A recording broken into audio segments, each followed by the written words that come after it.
multiple branches, and you get confused. You don't know how to make a decision. You get eaten. You die. You fall off the cliff. Right? Whatever. But there might be unique circumstances where it does give you evolutionary advantage to take a little bit of a peek into the branchial graph, which again is it's not like there's a universal time slice or universal time. There's multiple branches of time. Almost an infinite branch of time, and you're in a particular part of this infinite structure, and there might be an evolutionary advantage to being able to like take a little peek at the branchial graph where you get these non-local correlations, right? So you could maybe get into an entangled state with a future event to you in your causal structure that might actually be, well, this might be a bit, Gerard, if he was listening to me, he might say like technically that might not be possible if it's because of the structure of the graph, but like I think it's possible essentially, and this is getting a bit more, but like the causal light cone and the branchial entanglement cone, I think share a boundary in these models. They don't overlap, but they share a boundary. But it would make sense that access to the branchial would be somehow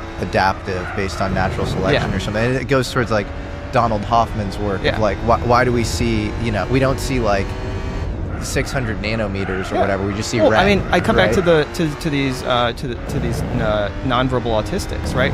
That's highly evolutionary disfavored. Right, but from a group selection pressure, it could be evolutionarily favored. Well, this is why it's fascinating, right? Like they might be called the seers, the individuals in the society, exactly, right? And so group selection would identify these people in the population and give them privileged roles. So they're not going to be in the hunter, fighter tribe because they'll get hit by the spear, but they'll try to predict whether it's good to go for the raid tomorrow. Right? Geniuses are often asexual, asocial, or antisocial, or whatever. But on a group level, they're extremely adaptive, and they're extremely adapted in like kind of Malthusian downturns. Like when times get tough, you need to protect your geniuses. And I was just talking this morning with somebody about maybe like on a population level, what sorts of selection are we undergoing now, right? And if you imagine, okay, human evolution brought us to a particular point where maybe like the median person is like 99% in the causal graph, what's the 1%? You get the occasional flashes of intuition, weird synchronicity, weird things that were like, how did I know that? Or I was just thinking about that person, they called me, things that we sort of write off, right? In these autistics examples, like they live much more in that world, right? And it makes them very hard to navigate normal world where we live in the causal graph and they interact in a very different way. They perceive reality very differently than us. It's very hard for us to understand. So we sort of write it off as like they're disabled. But actually, it's like they're just experiencing reality in a very different way to us. It's disfavored to navigate normal world. But then we're also looking at what sort of society are we constructing? In a sense, like what does it mean to be autistic? And again, I'm not trying to be like an expert on this, but like in general, it's like unable to sort of process normal sensory signals in a coherent way. It's sort of sensory overload, right? And it's sort of what we're doing to ourselves as like the civilization, right? Like we're constructing these digital machine interfaces and just like the cacophony of noise and hyperstimulation. It almost is making us like autistic as a civilization. And then on the other side, what do you see? Like burgeoning cultural movements among elites that are all about consciousness, taking psychedelic exploration. Like they're being squeezed out of the normal causal world, and they're really spending a lot more time as like groups and different social practices to like explore consciousness, right? Explore the branchial space, right? Take psychedelics, meditative practices, etc. So I see this as this is the transition we're undergoing as a species. Is like we've now constructed a sort of technological civilization where we don't need to have all of that cognitive energy motivated to navigate the causal graph. We now can explore, and maybe that's what these NHI have done. They've gone through this, right? And now this is where they spend most of their time. Well, it could totally, and it could point to, I mean, this is a dark interpretation, but it's like maybe we're in the three-body problem. Maybe in causal space our timeline is kind of screwed, and this mass desire to explore branchial space vis-a-vis UFOs, psychedelics, consciousness techniques is an attempt to ascend out of a timeline that on a materialist causal level is not so high. I mean, this is where it gets, where all this was on the different branches of speculative physics, speculative metaphysics, and connecting it down to like speculative interpretations of our current, human story. Well, can I add one thing to that, which is, Eric Weinstein didn't believe in UFOs for super. I would always believe, I think this is real. Again, based on some of the stuff I'm pointing out about parapsychology, but I don't know how it's real, but like these observables just seem right. And he got into it because he became convinced that there was kind of this secret branch of physics, like involving people like Wheeler, Feynman, DeWitt, and these guys had way more of an interface with private aerospace than actually met the eye. One of the guys in that Wheeler, Feynman, DeWitt circle is a guy named Hugh Everett. And Hugh Everett was Wheeler's student at Princeton, and he came up with this multiverse theory in the 50s, and DeWitt really helped popularize it in the 70s. And I think about the stuff that DeWitt was working on, with Agni Bonson at the Institute of Field Physics at UNC North Carolina, Chapel Hill. It was like often gravitational anomalies. It was like there was an extreme interest in gravity, and obviously, at least on a macroscopic general relativity scale, gravity and time seem super tightly coupled. And then Everett goes and he works for the Pentagon. He works on like all sorts of like interesting game theory stuff vis-a-vis like our nuclear program. And I sometimes wonder if if there is some high level game that's like, above our at least known hardship scale. It's going on at the level of like timelines and nuclear stuff.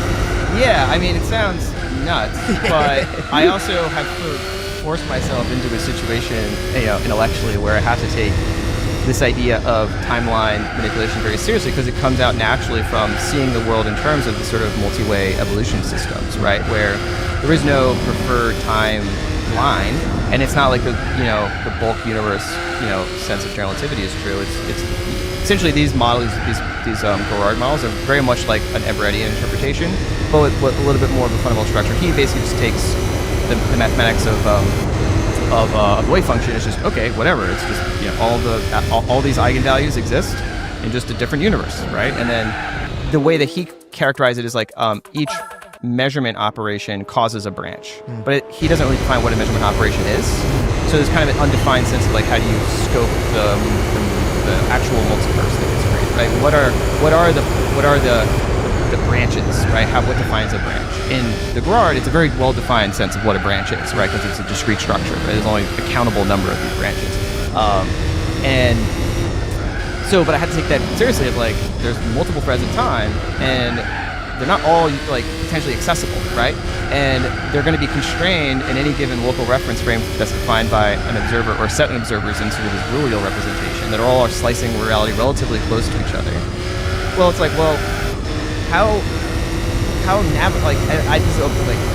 it possible to move, make decisions that have, for example, the theory here, right? This goes back to, I think, I forget where it was, like some like UFO lore, some communication with some NHI. It was like, what's going on? Like, why are you here or something? It was like, CIA wizards are messing with the timeline, right? It was kind of like the tagline. And it's kind of, become kind of a bit of like lore, storytelling. But it's like, well, okay, I always try to cash out these crazy statements in terms of something I can interpret in terms of the physics that I trust. It's like, okay, well, if it turns out that is possible, we're all minds existing in a very tight cluster in real space, and we're slicing, we see reality basically the same way. And is it possible that one of those minds, because we don't have an observer, as I mentioned, we don't have like a theory of this structure where it's like multiple observers interacting, right?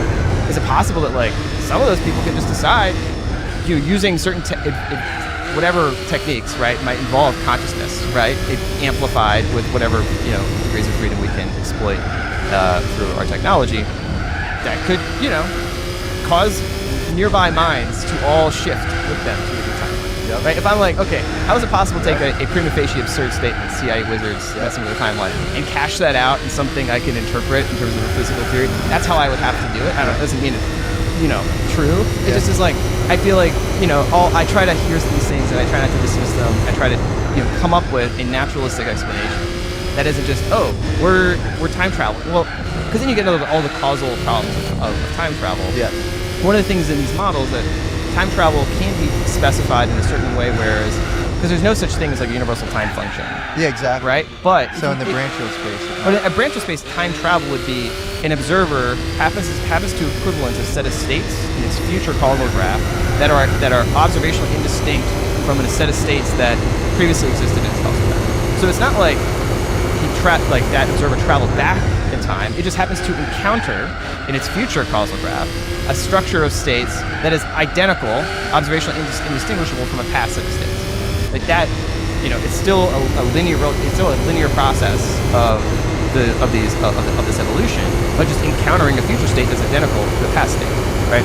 Or if you have hypergraph root accessing in the saved game state from kind of an information theoretic standpoint, you just like go back to that saved game. Well, so in the language of category theory, if you have this, if you have state A in local future that's observationally indistinguishable from state B relative to the observer can equivalence those two states, right? And so there is no meaningful distinction between, it's like a saved state that then was past. It's like that's all that there was, right? And the observer is just encountering a future a state that is identical to its past state. There's no way to distinguish between that and like canonical descriptions of time from travel, our perspective, right? There's no observational distinction. Maybe like at a lower level of description, they actually are different. It's not true time travel in the sense that they're, the microstates are actually identical. But that's not what you need to explain time travel that would be, empirically relevant to us. It would just be, and how is this different from simulations, right? Well, one is like you just happen to encounter a future state that's identical to the past state. The simulation interpretation of this would be somebody is able to construct for an observer or set of observers a set of a set of states in its future that are observationally indistinguishable to that set of observers to states that were in this local past. And I don't. That's way beyond our capabilities. Well, that's. I know it's not ruled out, right? In principle, it's beyond our capabilities. But I don't like. Sometimes I think about how obvious the simulation arguments are. So this is like popularized by Nick Bostrom and super intelligence. That gave it its sort of coveted academic stamp of approval. But before that, you had Philip K. Dick talking about this in all his sci-fi novels. And you even have somebody who, in my mind, is as conventional and like not creatively thinking as Neil deGrasse Tyson, saying that we are 50% we're in a simulation. So like that guy won't you need to get peer reviewed and like I'm not going to respect anything else in the physics world outside of like super conventional dogma. But 50% we could be in a simulation. And so I think about like that 50% branch, right, of like us being in a simulation, which again is that might even be underestimated given that Neil deGrasse Tyson is the spokesman here. If you think about where we're headed in our future, things probably don't remain stable. They probably reflect upwards or downwards. And if they reflect downwards, it's like this, we're all walking around in shanty towns without access to clean water and we're microchipped. But like you probably get this like increase in like IT, virtual reality fidelity. And so that's like Ready Player One, definitely opting into simulation. If we end up in a world of resource abundance, it will be through dual use technology and technology that will either be saving of humanity or destroying of humanity. Like we're not at the, point at which a kid in his bedroom can blow up the world, but we might be at some point in the future. Just the, destructive tech exponentially increasing and then costs of that tech, and so it's like if you were to like be like quote unquote guardians of that future world, you might put people through a simulation as a test to and maybe they have to contemplate virtue, and that allows them to ascend out of the out of their computational interfaces and have access to this world that is maybe infinite resources, but also you can destroy it at the drop of a hat or something.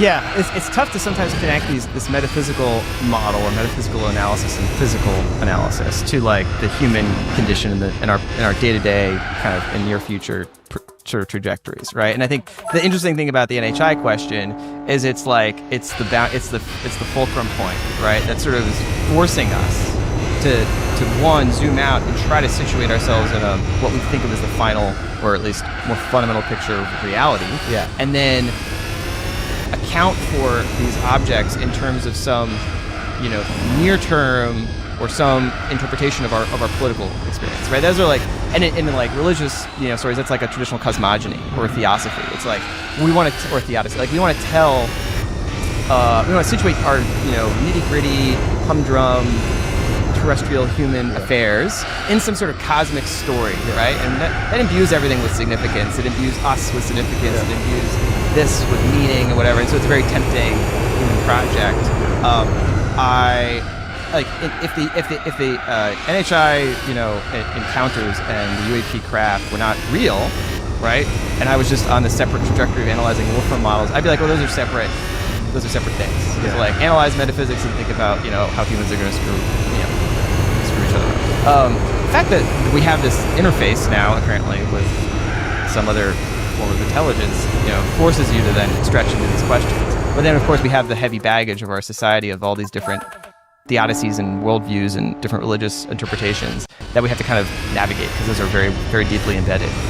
But I do think, like, very practically, right? Like, we are creating crazy weapons, right? I'll just tell you, we are. We have some crazy shit, right? Like, and there's some crazy shit happening, like, now. I mean, I had a meeting just the other day, some people inside DoD Intel, and I was told, one of the things coming out of the water and hit somebody. That's wild. And this happens not infrequently. And this was a conversation with a person that was not.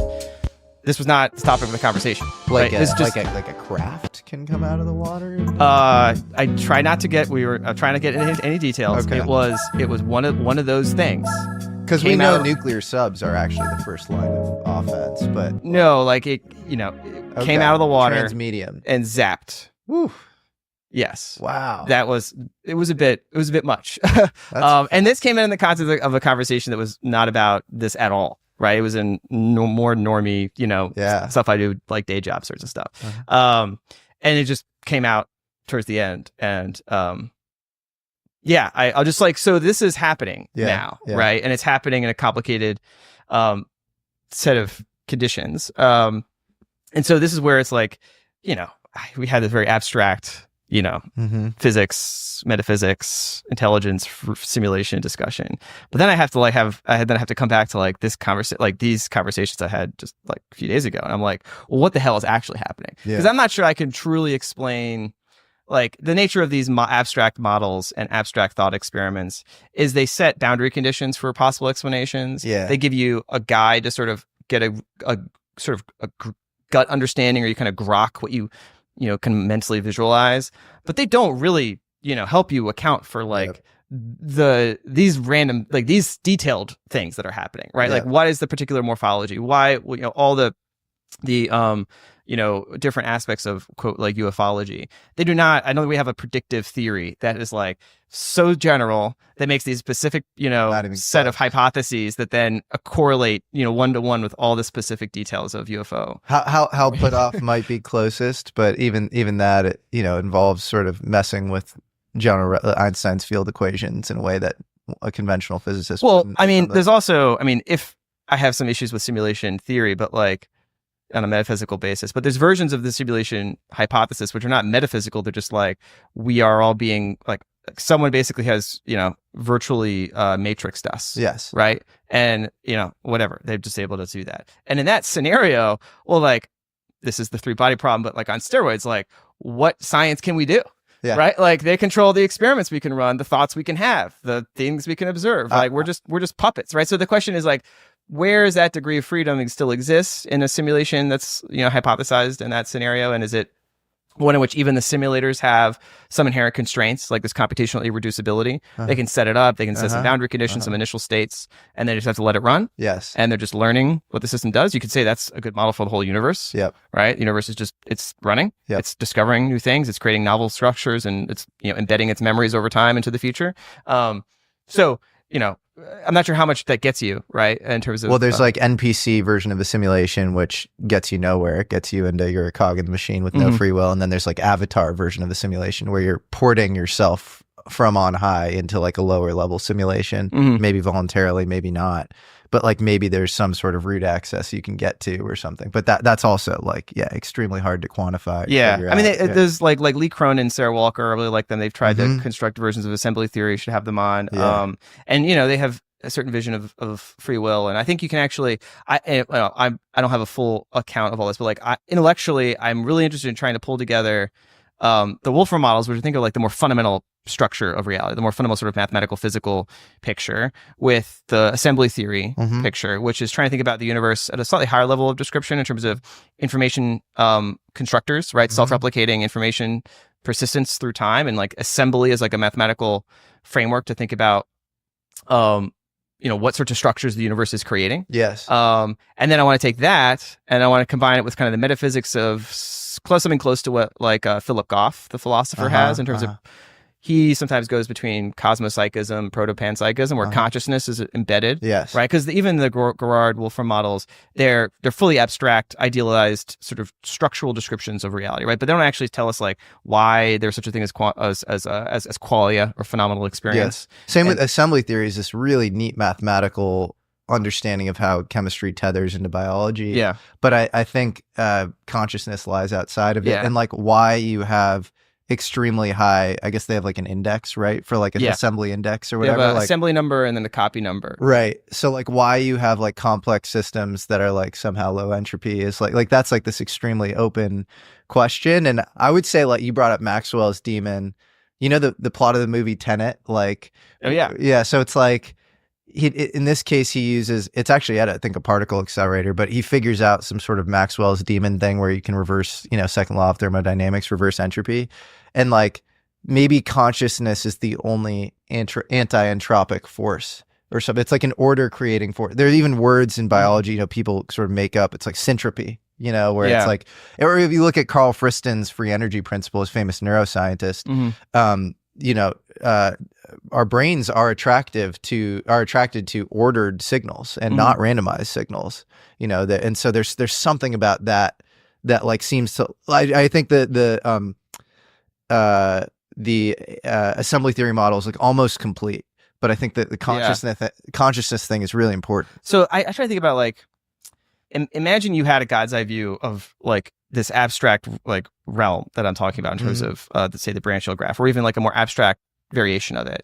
And you could like, you're looking at it and you're trying to find like what are the interesting parts of it, right? Like brains would be, like we think brains are small and insignificant because we're just relatively small creatures on a moderate sized planet around a medium sun in the middle of like vast emptiness of space time.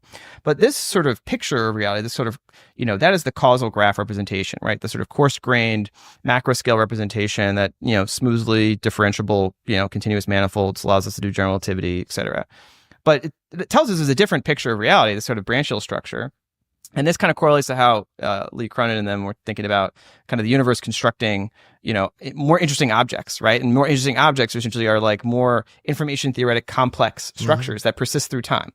And so that is what the universe is creating, right? The brain is actually one of the more interesting objects that the universe has created thus far. It's small in space, it's very large in time, and extremely large in kind of complexity space, right? And so like, think about not us as humans, but like us as like conscious balls, right? Of like, from like other conscious balls in the universe that might be causally distant, they might not be so distant in branchial space, and they'd be really interested in finding those other balls of interestingness. Yes. Right. So it'd be like moths to a flame to a certain extent. Yeah. Right.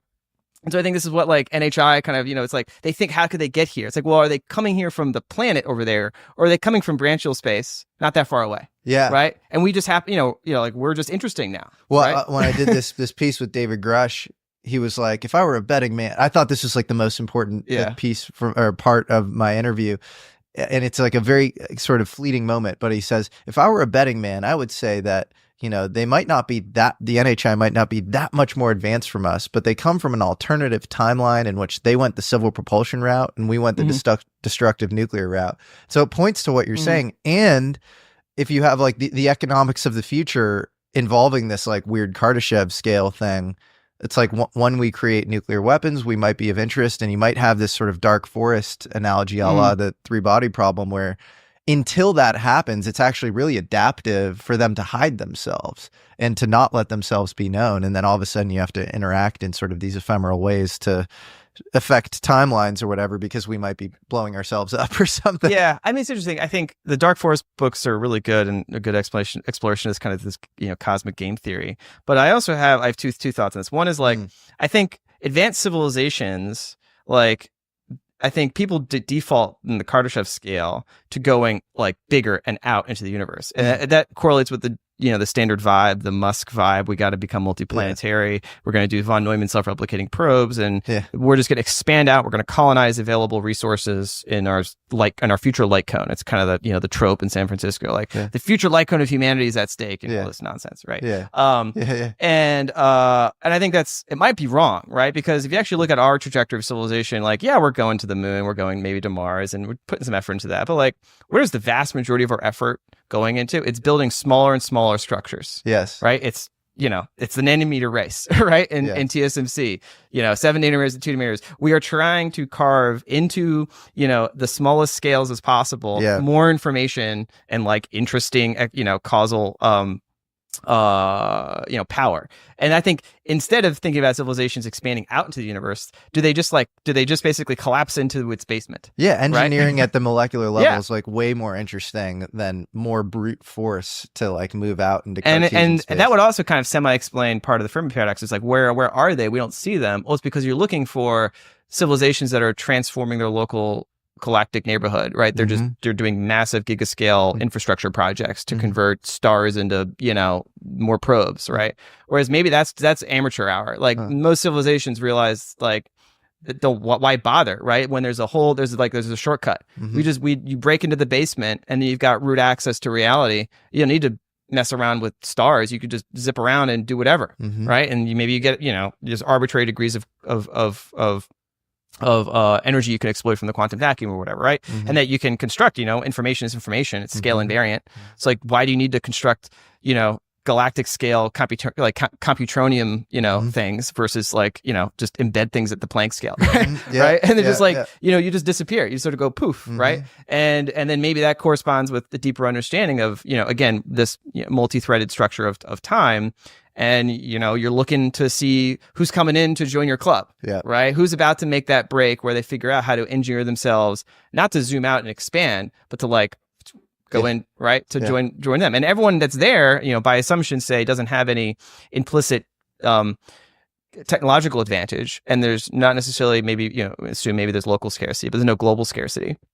And so the competitive dynamics are pretty mollified, if not extinct. And so there's not really this competitive race. Really, all you're competing over is sort of what sort of cultural, sort of conscious experiences are you bringing to that party, right? Because everyone maybe discovers the same physics, but they got there through a very, historically contingent evolution. They've got an interesting culture, background, narratives, stories. That would be interesting to share and exchange. Sort of the economy of that would be kind of an economy of conscious experience, right? And new civilizations that are nucleating higher level consciousness and conscious balls that are interesting, that can engineer technology that allows them to essentially instead of download themselves right into the basement of reality. Then they're going to join them right wherever they are.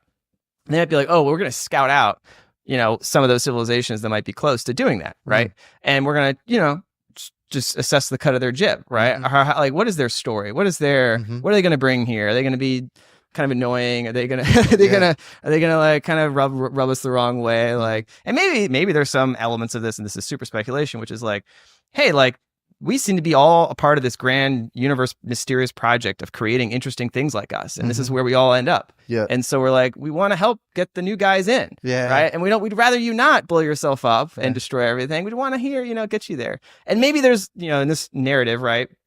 Maybe there's like, steps in between us and where you will ultimately get to, right? This sort of what we would call more spiritual, enlightened, angelic, universal consciousness, whatever, right? But maybe there's steps in between, and maybe some advanced civilizations haven't gotten there yet, right? And they're kind of being dicks, right? And maybe they're messing with us, right? And there's maybe those people, those sorts of NHI that are kind of being dicks to us, and maybe there's this other, larger, maybe more amorphous group, whatever, that sits in a slightly different, adjacency to our experience of the world, and they're like, they're not like warring gods in that sense, but they're like, hey, we'd much rather these dickish aliens not mess with you anymore, and we much rather like you guys get on the right path to like eventually come join us. Oh, right? It's so fascinating. It's like a consciousness economy. You can picture like a consciousness World's Fair where each person brings their world of experience. I think people because we're so embedded in this materialist paradigm, which is essentially which leads you to a vision of hyper competitive zero sum dark forest models where it's all scraping for available matter in your light cone, and it might not be it. right? Yeah. Because they're just assuming a certain structure of what those conscious agents are motivated to do. Yeah. Right. Well, in fact, if there was some holographic overlay of our reality or some higher dimensional space, it probably wouldn't be like the materials would be sort of local incentive structures to like mine something much deeper or more fundamental. And those things wouldn't be thought of as important to us because, you know, the materials would be used as levers or whatever, carrots and sticks. But in fact, you know, good vibes and bad vibes might represent that economy better than, I mean, it's almost like on one end we have, say, like a dead AI, on the other end we have like an enlightened autistic spiritual being, right? And you can almost imagine like what we are now is we're kind of at this crux point, and you can almost see this play out in kind of our different cultural attitudes and debates of like, you know, is it all about doubling down on machine intelligence and the fears of what that would mean, or do we go into this more enlightened, you know, spiritualist, you know, kind of consciousness expanding direction? And I almost see that as like, okay, like I always like to, the physicist is like, take everything to the limit, right? To sort of explore the like the boundaries of the system. And it's like, okay, well, if another civilization reaches that is a natural bifurcation for any civilization in the universe, right? Where I assume there is consciousness is real and fundamental, but also, you know, AIs are possible, right? And like manipulating matter to, you know, expand and do things in the universe is possible. Well, there could be civilizations that split and go both directions. But what that means is like, imagine a planet that like spits off, you know, both like a colonizing dead machine intelligence, and then its progenitors kind of go and hide out in the basement and enjoy conscious, like the consciousness economy. And the rest of the universe just becomes like kind of a hostile place. Yeah. But like the party's down there. Yeah. Right. And so we're not there yet. Yeah. Right. But we're creating, so it's like, I try to like construct and they're just those stories or narratives. But that sort of accounts for these different tropes that are in the UFO lore. The thing, basically, in the Tom DeLonge books or things that Elizondo's hinted at, you know, they've drawn, and even the book Crypto's Conundrum, they all address this idea of like the bad NHI or the malign. It's always the metaphors are always like a swarm, mindless, soulless. Yeah, like a Borg-like intelligence. Yes, that's usually the metaphors, and those are very persistent tropes. And then the alternative, like the binary opposition, is individualistic, but like enlightened, conscious, connected beings. It's why I'm pro UFO over.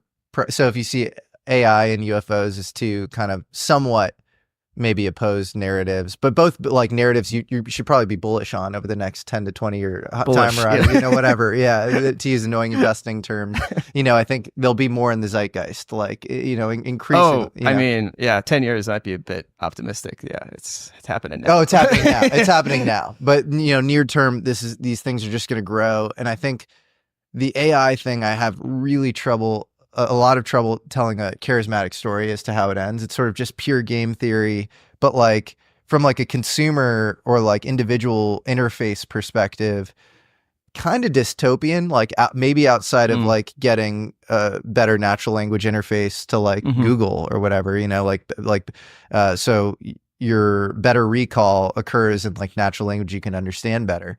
You know, I think outside of like decreasing that latency, we're kind of decreasing the latency between the brain and the consumer internet, which is not a positive thing in my opinion. So that feels like kind of dystopian. And then I'm not even getting into like being able to create a nerve agent with off the shelf parts with an LLM or whatever. Like, so that feels like pretty dark.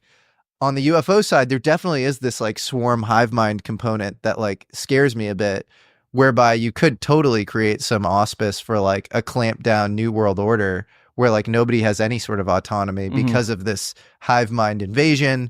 The hive mind, again, also could be real, and so that could be dystopian. But then like maybe there's some version of it where we can like ascend consciousness wise, and maybe we can meet some, you know, higher Kardashev scale, you know, angelic beings or whatever that are a little less interferent in our day-to-day matters. Well, and so, yeah, no, it's interesting. If you go back to the 20, you know, it's interesting. Like the UFO story and even the consciousness story are very intertwined in American, you know, intelligence history, right? Like the discovery of LSD and like, you know, probably we had some craft, but I think, you know, we detonated the Tiller Ulam device, right? And it's just like a lot of stuff happened in like the early 1950s. Yes. Atomic Energy Act, passed that. It was like, okay. And then, of course, that was obviously Hal Puthoff was involved in both the UFO side of this as well as the consciousness side of this. And of course, MK Ultra was maybe the more weaponized version of the consciousness research, and the remote viewing programs were the more tradecraft sort of application. But it seems very clear these were sort of interwoven threads. But like those were all behind the curtain, right? Like they were all suppressed at the same time, probably for similar reasons, right? But also had deep political consequences, right? Like the reason why we don't, Nixon didn't want, hippies doing LSD and taking acid is like, why do I like it undermines the hierarchical power structure, right? It undermines people's confidence in like you as the authority figure, right? It's like we can't have that, right? What's interesting now is that like countercultural revolution is coming from the elites. It's just coming from a different cluster of elites that now essentially have demonstrated more power than the establishment elites, right? And now, like that wave of sort of, I know, like a huge cluster of elites in Austin and San Francisco regularly do psychedelic drugs and do these like practices, almost are like what would be like psychological cults, right? Of trying to like deeply connect and take on special formulations and pay tens of thousands of dollars for these experiences, right? And these are people that run large companies and that are like raising tens of millions of dollars for their startups, right? And it's like I see this like a blast wave of like a cultural reformation that's focused on essentially a consciousness, paradigm, and it just hasn't it's coming from a counter, but it hasn't spread throughout the whole society. But like when it does, that will be a dramatic transformation, right? Of just how we situate things in like the basic political economy. And like, can you imagine like if, the average congressman was like doing psychedelics on the weekend and like talking about their like, their experiences, right? Like completely outside their orbit and window. I expect that to happen in the next 5 or 10 years. 5 to 10, I would say. I mean, maybe 2 to 3. I don't know, right? Like I would extend that out, but I agree with the trend. That's wild. No, I mean the rate of change just that I've seen from like the folks that are currently in the vanguard. And that will probably be, part of this wave that we talked about at the beginning of this sort of anti-establishment, counter elites coming in. A good proportion of them have a radically different metaphysical worldview. Right. While they're also the vanguard of techno capital, they inherently don't, I think, trust techno capital. Totally. They've used it to accrue power and they've gotten to where they are, but now they have a sense of emptiness and anxiety, and then they want to get meaning somewhere else. Well, it's like, JD Vance had a, venture capital career prior to becoming VP, and like, but he's kind of anti-tech, and it's like, I think the more nuanced, perspective that does justice to his worldview better is like, he's anti-big tech and like, tech malfeasance, but like, it is this nuanced worldview where you look at the Make America Healthy Again people or whatever, and they describe it as like a spiritual or cosmic war. And like that, you wouldn't really hear those terms like, 10, 20 years ago. And so that's, I think fascinating. I think that's what has happened, right? And this is where the UFO thing is coming into it, is like this, perestroika and glasnost idea is like, it's not just a political project for many folks, it's like a spiritual or metaphysical project.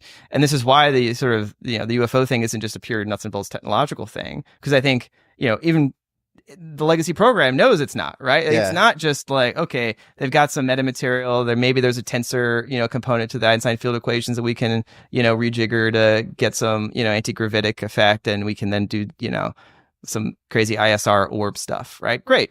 Good for you.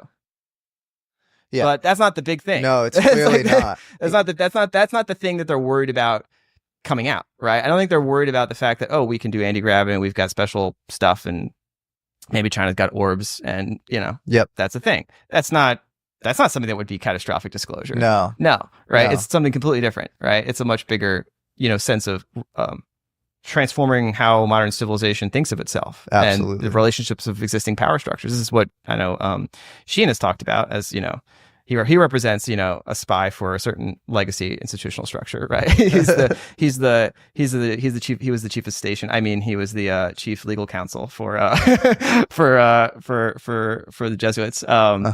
Which, it's like when people ask, like, how does Danny Sheehan know all this stuff? It's like, hey, he's just like a lawyer who happens to be, a Jesuit kind of, policy guy. I was like, no, he was chief of station for the Jesuit, intelligence apparatus, right? In DC. Like, he's like, he's a spy, fundamentally. He's like, but he's a scholar spy coming out of that Jesuit tradition, like their oldest spy organization. He's on the like planet. Forrest Gump or Zelig. He literally is in pops up in every American conspiracy. But like, what you think that was a coincidence, right? Like, No, no. But I find it super. You're also like, how is he still alive? Yeah. Right? Yeah. That's why. No, right? that's the Occam's razor explanation. I mean, it's also fascinating that like certain of, so I think the JFK for example is like he's pretty unbiased there. Like he wasn't directly involved in any of that stuff. And so like I actually think like that account is like fully right when it comes to Sheehan. And then he'll tell the story of Watergate and he'll be like, because he represented James McCord, who was like, he was, Dulles' number 2 for a long time. And he was like the main architect behind, it was like him and G. Gordon Liddy, main architects behind Watergate. And I'm like, wait, so what about James McCord? Like he was, CIA. And like, he'll say like, well, James McCord, he wanted to be on the inside and he wasn't on the inside. He didn't know quite what he was doing. So like he was ordered to, burglarize the DNC and bug Larry O'Brien's phone. But like, he wasn't clued in, and so he got really pissed about that, whatever. And I'm like, dude, that's not the story. Like, I think McCord knew way more. And that's the part where I'm like, okay, like Sheehan might have, some interests there and like protecting him, and he was defending him. Yeah, this brings me a slightly different tangent, but like thinking about the story, right? It goes back to like thinking, what actors are we modeling in this whole narrative, right? We tend to bucket in these bland terms of like the CIA, Lockheed Martin, the Vatican. It's just these blobs of institutional references, monoliths. And it's just not how in practice it plays out. Like even at the micro scale, it's like they're very individual, actors that are aligned in very kind of complex overlapping relationships with each other. And intelligence, services, this is how it is. There's always like a fractal structure of compartmentalization and like true, who's really got power, right? Is often opaque even to the people who think they've got all the power because they never really know, right? And even in those, the high watermark, when it was really tightly concentrated, there were a lot of people with outsized influence, and they could kind of construct these vertically integrated bureaucratic systems. That was still, there was a lot of, internecine fights and subterfuge and always like, my deputy might be trying to take my job sorts of dynamics. But then I think it sort of, it got disintegrated or fractalized in the, last 30, 40 years.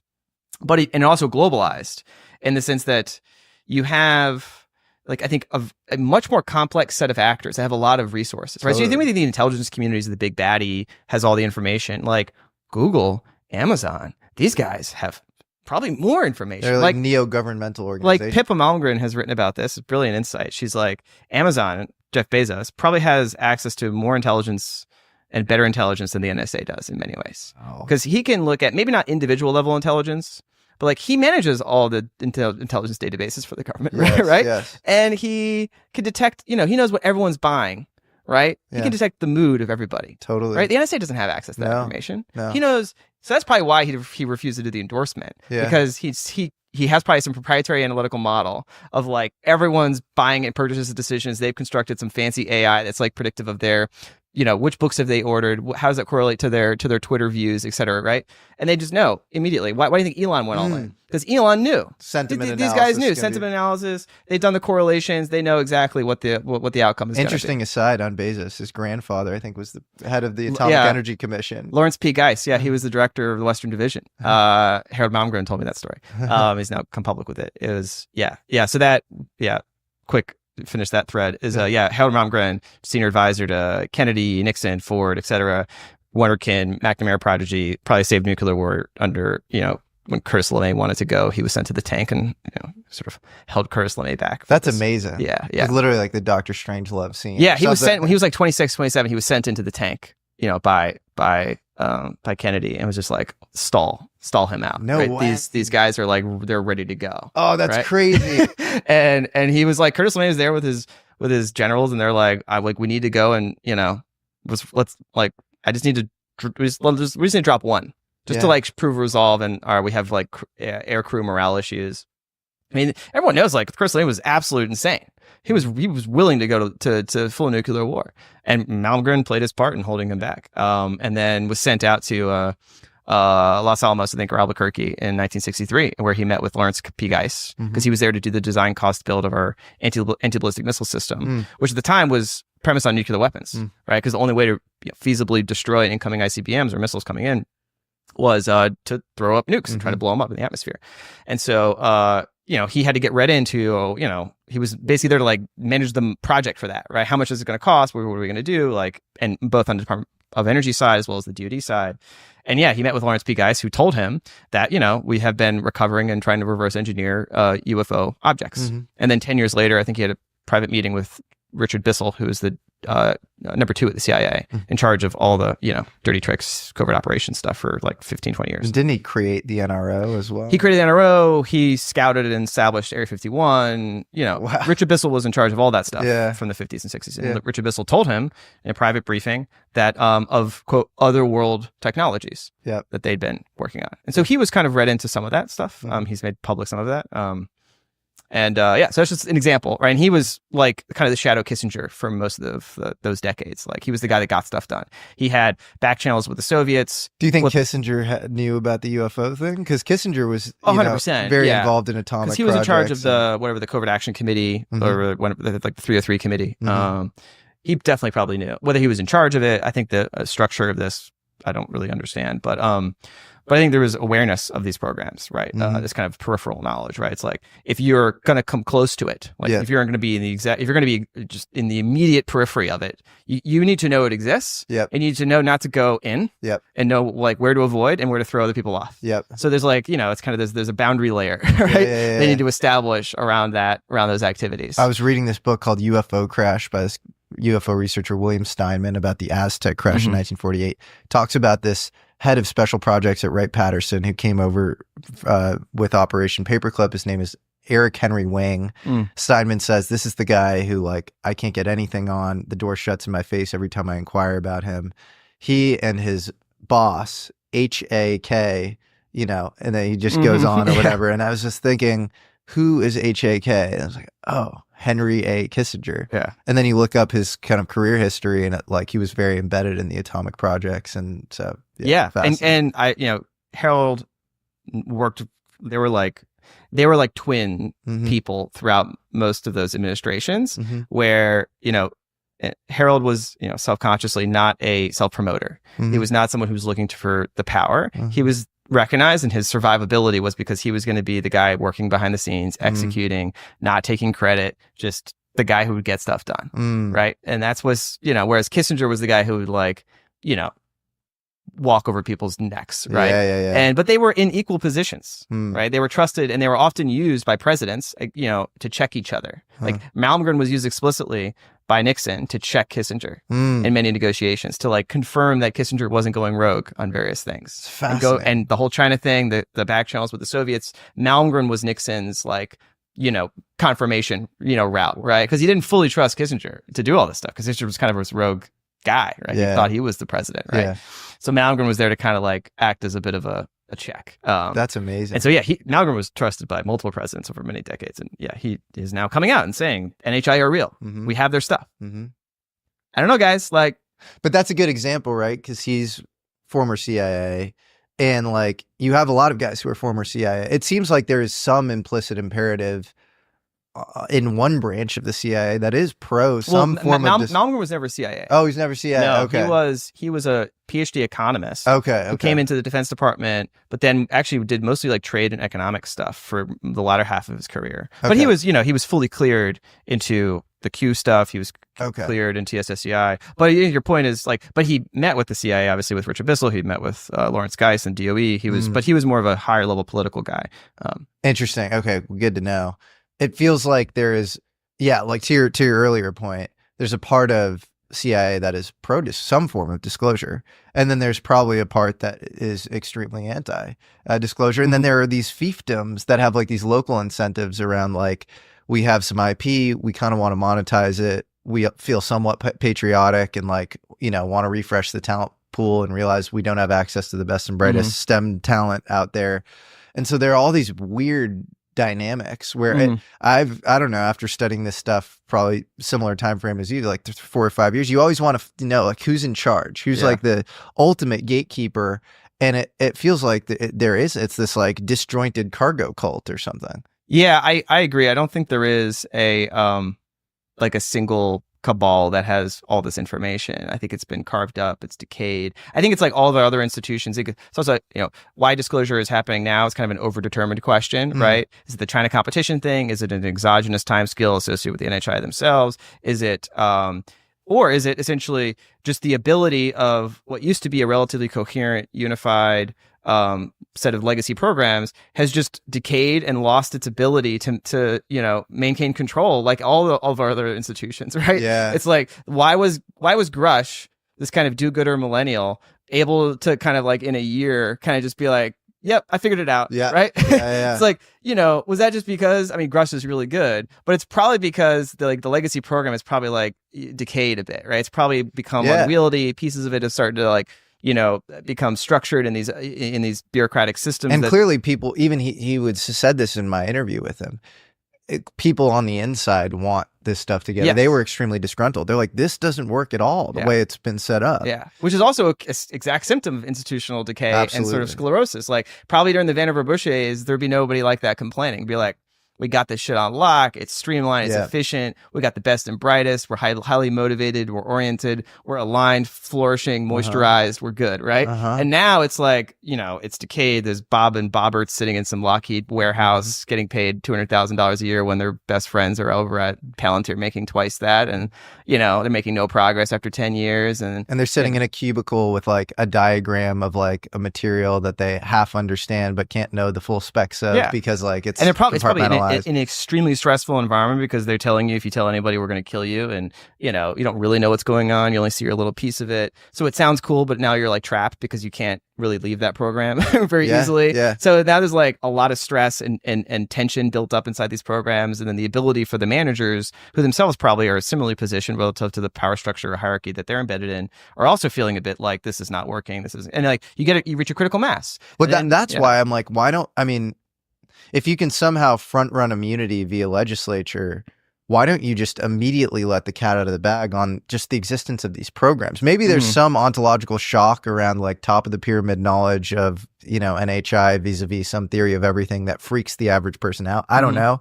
But like the existence of the programs, if China and Russia have their own programs, which it seems like they do, then just admit that we have these programs and then start recruiting people for the programs. Like you would think that we'd have sort of a Manhattan Project 2.0 going on right now, given the world that we're in. Why doesn't that like start immediately? You could do all the counterfactuals, right? And this is where the basic logic of like, hey, that would be a good idea runs up against like our existing political system, right? Sure. And so like, at least I've heard, again, firsthand knowledge of these things, that like, as this ball started really rolling in 2019, 2020, right? With the UAP task force doing their job, congressional mandate, digging in, Grush figuring the stuff out, Carl, et cetera, everyone kind of being like, yep, and we're going to report back to Congress. Congress starts getting, this sense like there's some weird shit happening, right? Now, what are we going to do about it? We need to have more formal mechanisms of accountability and reporting. We need to kind of create a belly button or bridge between Congress, these committees, and the Pentagon and the IC. Pass the different legislation starting in 2021, 2022 with the National Defense Authorization Act, stand up whatever AOMSIG and then ARROW, and then it was essentially bureaucratically undercut. It was Office of Naval Intelligence, UAP Task Force, who was kind of, I think, had bureaucratic access to grind against the CIA and the NSA and the Air Force, and the reason why it was over there. And then of course when it moves into ARROW, it's kind of compromised by the CIA Air Force guys, right? Like Kirkpatrick. And so that was kind of like, okay, move, counter move. Yeah. What do we do next? Okay, pressure, etc. Go up the chain to the National Security Council. Brief Jake Sullivan on this. Jake Sullivan's like, crap, I got way too much going on, man. I got like Ukraine war popping off. I got China to deal with. I got President Biden, who like, politics aside, like maybe not, comptus mentis to make these decisions. Yes. Like, sorry, but like, no, like we can't throw this out there right now. Like, go and just get away from me, right? Yeah. Like, tell me what's going on. Ross Coulthard says that he knows that Jake was in at least one briefing, I think it was on the Senate, maybe more, where he was getting access to, some of the firsthand testimony on this stuff. And, they're just trying, like the existing power structures, the committees, the NSC leadership is trying to get their arms around this. And then they're trying to figure out what their next move is. And meanwhile, they got other stuff on their plate. And, politics is politics, and they go, okay, well, we'll just kick this can down to the next admin, right? Whatever happens, not my problem. Like, you just think that the individual decision making of executive branch appointee is always like, I'm here for a year, 2, 3, maybe. My life is already extremely stressful. This does not accrue any personal benefit, only risk. Yeah. Right? So I have every incentive to kick this can. And the Senate, who think of themselves as being, the sort of Praetorian Guard of democracy, they're like, well, I have no real urgency. They thinking that's like, I'll be here forever. I got no term limits. I got no competitive race.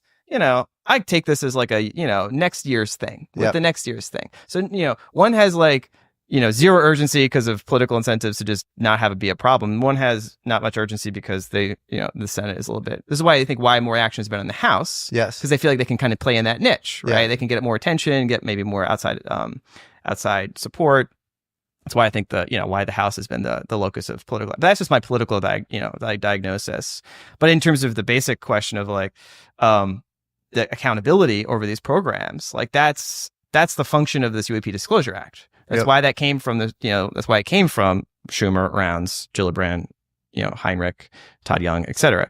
Because its basic function is not to, do disclosure now. It's to like put in place mechanisms of accountability because they have credible evidence indicates that has been lacking. Yep.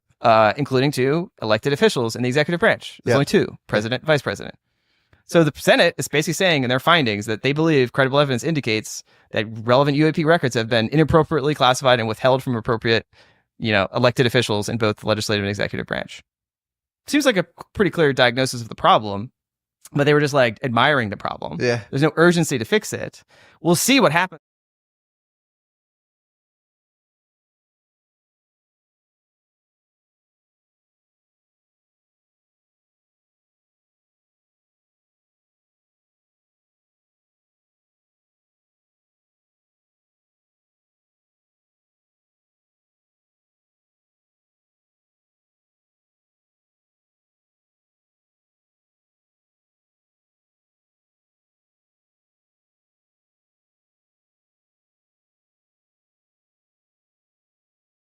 With this new administration coming in, Trump's speech last night, I don't know when this will be recorded, but like he gave this like 3-minute kind of glassnose speech we talked about. And it's like, that could be the mechanism, right? Like, who knows, right? I think this will all be up for grabs, but now there might be an urgency, or it might be opportunistic mechanisms for, well, as much as I have different opinions on all the, quote unquote controversies people have, is like, well, maybe you should prioritize this, right? Hunter Biden laptop stuff.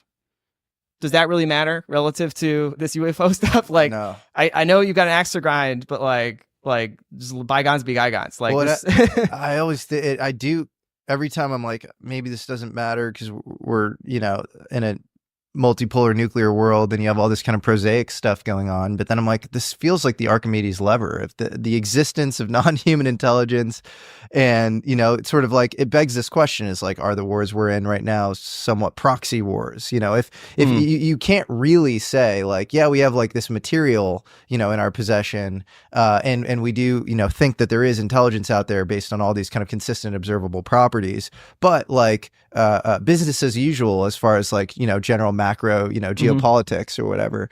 And so, I mean, that would be, I spent a lot of time thinking about intersection of geopolitics, the monetary system, and, these potential phase transitions or like tail risks. And this has to be like, I've talked about this in more like traditional settings. I've talked to folks that were associated with the Fed and the Treasury Department. It's like, guys, like this is a head in the sand moment right now, right? Like you need to, and Helen McCall wrote a white paper for the Sol Foundation on this exact question of essentially UAPs and financial stability risk. And it's just like, because of social taboo, institutional resistance, there's not even paying attention to it. Yep. And the possibility of these things happening very quickly and with surprise to those other institutional systems is a big problem, right? And I think that's what they're struggling with is like, it's not necessarily, like, I think there's a lot of concerns, but I don't know if they're truly concerned about like the median Americans like having a freak out, because the median American freaks out about all this stuff all the time, and they probably like won't believe half of it anyways. I think they worry about like the median sort of Mandarin technocrat at the Fed like not showing up for work, and then the payment system doesn't work. Right. And it's like, how do you ensure that set of the folks that have just now taken a massive hit, right? Like those folks are psychologically very disturbed by Trump's administration coming in, and there will be I think significant purges to those bureaucracies. So those technocrat managers are going to be facing a major brunt here. You drop the UAP stuff on that, I think there is a risk, I'm just speaking analytically, of there being just like collapse of these institutional bureaucracies. You need a plan for that. You need to like anticipate and educate and like tell them it's all good. Like this is just a new thing. We got to handle, like, don't freak out. Come to work tomorrow. Right. Yeah.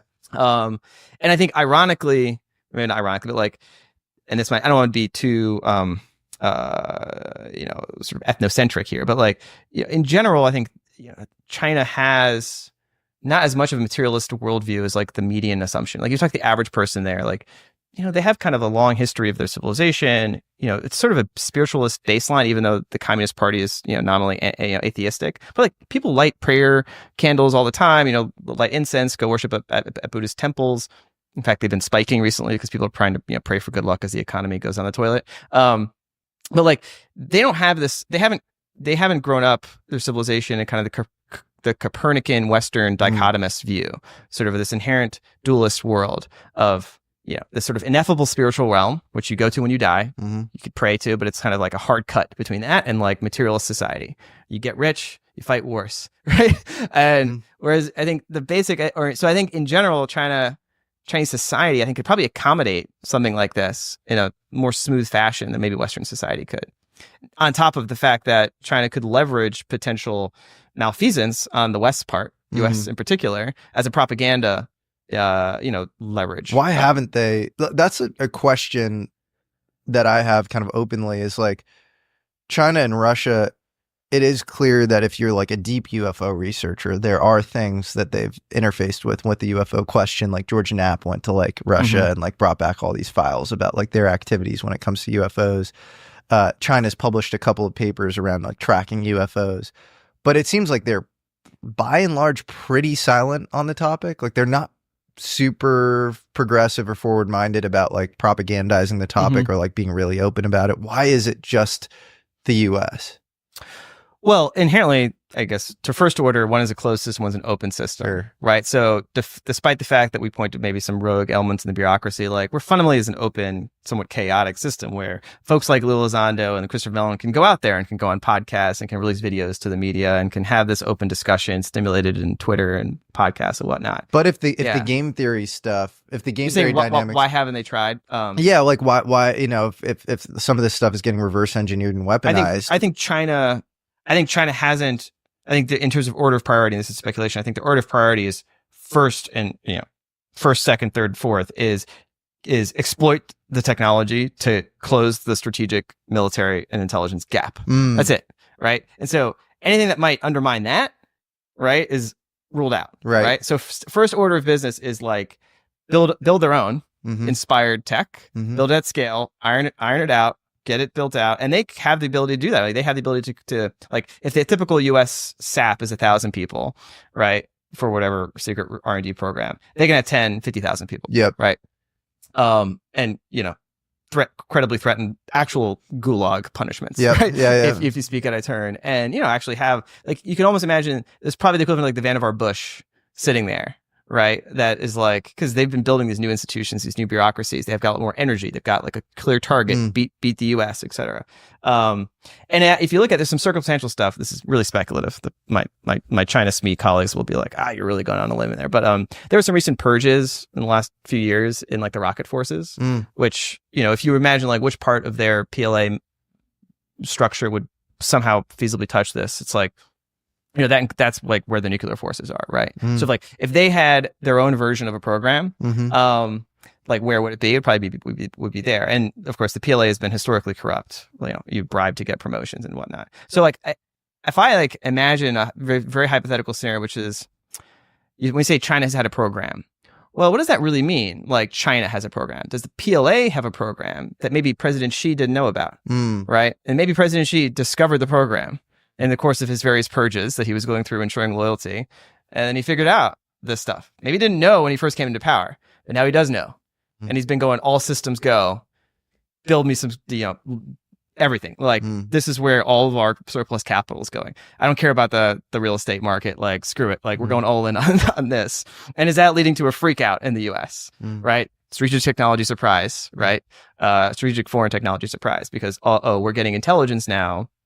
Maybe the other parts of the intelligence apparatus that we've got that is constantly monitoring China, constantly monitoring, their secret research programs, which physicists and engineers, where are they going, what new facilities are being built, whatever. We're constantly monitoring all that stuff, right? So there's like, normie analysts inside the CIA and, NGA and whatnot that are interpreting all that intelligence. They go, China's like doing some crazy, cool, like weird stuff over here. They're doing all these people that were doing this weird science and weird research. They're now like, they all disappeared and we think they're over here. And we don't know what they're working on or why. And then meanwhile, this other, their neighbor across the hall who's read into the program is like, oh, and then they go, what do we do now, right? We think China's figured some stuff out. We don't know what they figured out, but like that would generate an immense amount of anxiety and would probably put some more senior political leadership in like to CYA mode. So this UAP task force that is kind of responsible for the contemporary conversation around UFOs, how is it assembled? Yeah, so I think it's really interesting kind of bureaucratic story of, essentially Congress hearing some stuff coming out of the 2017, 2018 stories and some back channel conversations that we need to have a formal group charged to like dig into this question and get people that are, fully credentialed, fully cleared, have the relevant sort of analytic bent to go out into the wilderness of the bureaucratic system and try to hunt down these alleged legacy programs. And that's essentially the story that we hear in some of the self-reports, obviously, limited by what Carl Nell and David Grush, and more recently some individuals have come out. And the UAP task force that we've seen descriptions of its kind of organizational structure, like any other interagency task force. It's got complicated reporting lines. You've got a lot of people coming in from different agencies. And the basic understanding I had, it wasn't really like a full-time gig for most people, but there were, I think, some individuals that were tasked with a much more substantial and serious responsibility, like Grush, and there are others that were sort of maybe doing it in sort of a part-time basis and helping to assess, imagery and write reports and whatnot. And, there's, I think, a loose confederation of additional sort of liaisons that were pulling in different disciplines. But I was told something very, very interesting. And again, it's kind of like you hear these things and they come from people that you otherwise trust and have, professions and experience to sort of back up their claims. And it's tough to kind of fully, calibrate how much stock you put into it. But, what I was told is that when any new government program gets started, especially a sensitive government program, sometimes they'll repolygraph some members of the team, especially those that are involved in the more sensitive aspects of its activities. And polygraphs in the U.S. government are designed, in many ways to sort of root out essentially disloyalty, right? So they'll ask you basic questions like, have you ever supported a terrorist group? Have you ever sort of, supported insurrection to overthrow the government? Have you ever, had any unreported contacts with a foreign government? Essentially, these sort of counterintelligence scope sort of polygraphs. There's another scope of polygraphs called a lifestyle polygraph. It's like, your gambling, your sexual activities, et cetera, to kind of understand, are there any things that could be used to blackmail you? So standard sets of questions. What I was told is that there was a additional question or two added to that sort of screening polygraph, which is, have you had any relationships with, you haven't talked about, or loyalty to any non-human faction? That's crazy. And I thought it was a joke. I thought it was like, I pull my leg. This is not real. Like, no. Apparently it's true, or apparently it was reported as true. I don't have no evidence. I've not heard that confirmed. But it does kind of then trigger this other set of conversations, which is very uncomfortable, right? Which is like, well, what is the nature of the interaction between human society, human institutions, and non-human intelligence, right? If going back to our more abstract conversation is that there's a potential set of channels, maybe more foundational kind of consciousness level interactions or communication or what have you. Well, okay, in principle, there's like some interaction taking place between members of the human population and non-human intelligence. We just, if you accept that, that's like what you're accepting is happening. Then you have to assess, well, could versions of that type of communication be happening with elements of the legacy program or other elements of human society? And that's a much more uncomfortable conversation, right? We're much more ironically like easy or willing to accept parts of this sort of UFO lore that involve like, kind of semi-random people having somewhat anomalous encounters, right? Like Chris Bledsoe or somebody like, smart guy, normal dude, but just has this really anomalous encounter. if that was a senior U.S. intelligence official, it'd be a very different story, Yep. right? Be very like, why is it happening to that person? Yep. Right? And so that raises lots of other questions, right? But I think there are questions you kind of have to take seriously in kind of this branching exploration of the Bayesian tree of possibilities here, that once you accept at least the premise of a certain foundational set of facts, well, then you have to take seriously all the branching implications of alternatives that become potentially and maybe more plausible given that update.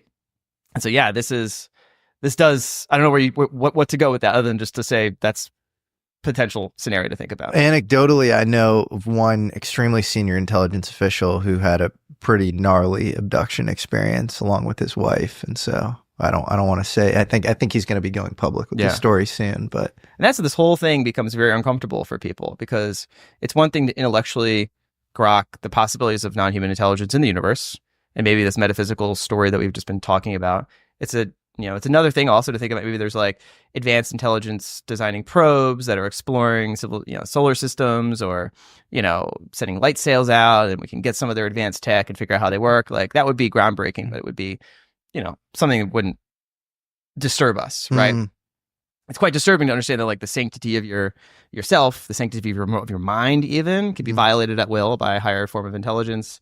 That's sort of cuts to the core of our sense of inherent individual sovereignty as well as our political sovereignty, right? And I think that's truly, why the sort of the impact of disclosure is so concerning for a lot of folks, is that it threatens the sort of core basis of modern human civilization, right? The sense of the integrity of the self and the integrity of the autonomous sovereign structures we build as autonomous individuals, meaning our political systems and the bureaucracies that help us manage them.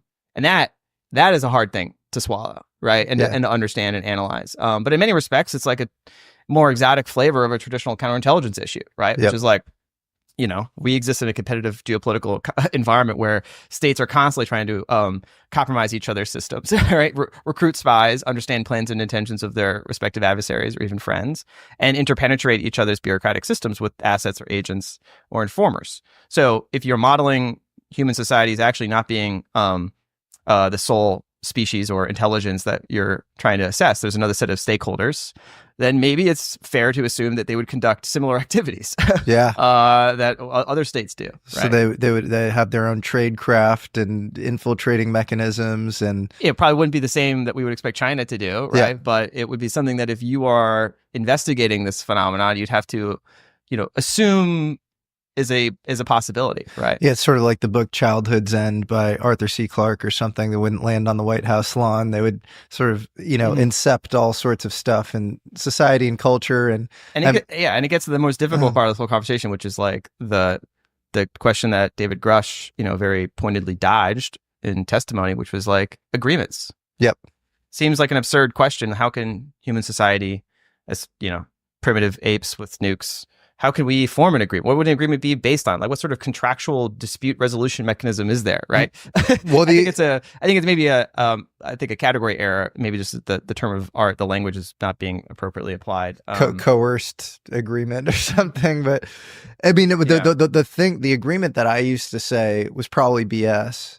And I have trouble even like with the words coming out of my mouth just saying this, but it's like this 1954 idea that like Eisenhower made a treaty that like the Greys could like collect biological specimen, do medical experiments on our population, and we wouldn't destroy ourselves with nuclear weapons or whatever, in return, something like that. Mm-hmm. I used to think that was like complete and total BS. I mean, you hear something like that. It's funny, actually. I think Eisenhower's granddaughter like stands by that fully, but like she's also into a lot of other kind of quacky stuff. So I don't know how to probability weight the whole thing, but I've heard from some pretty senior, impressive people in the Navy that like that might be real, and like that genetic collection on the part of these Greys just ended.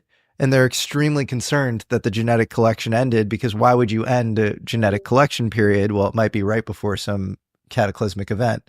Because if you wanted to re-diversify the population after such an event, you'd want to complete your collection right before that occurred or whatever, if you understood, how these timelines sort of work.